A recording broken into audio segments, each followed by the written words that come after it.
Chez cet habitant, plus rien ne marche depuis des semaines. Le fait que ça clignote, ça veut dire qu'en fait, on n'a plus de réseau.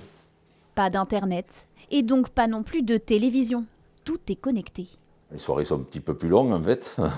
Bon, on trouve d'autres moyens de s'occuper, mais effectivement, on est un petit peu coupé du monde extérieur. D'accord. Chez Nathalie, même problème. Okay. Quels sont les retours? Ça fait 3 semaines qu'on s'est vus et... Elle travaille principalement depuis chez elle. Pour se connecter, elle a dû acheter ce boîtier et changer d'abonnement téléphonique, engendrant des frais supplémentaires. On n'en est pas loin de 150 €. C'est pas possible de rester autant de temps sans Internet. C'est un service maintenant qui est obligatoire. Tout se fait par Internet.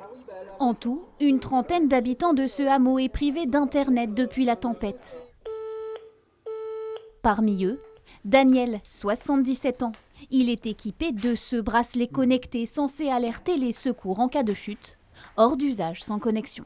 Si jamais il m'arrive quelque chose et que ça ne se déclenche pas, ça devient de la non-assistance à personne en danger.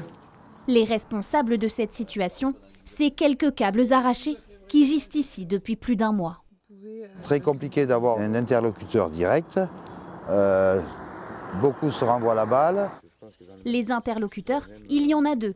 Orange pour la réparation des poteaux et la NATHD qui gère le réseau. Pourquoi ça prend du temps? C'est qu'il faut visualiser qu'on a reçu en l'espace d'1 semaine l'équivalent de 3 mois de travail. D'après l'entreprise, le réseau devrait être rétabli au plus tard mardi prochain.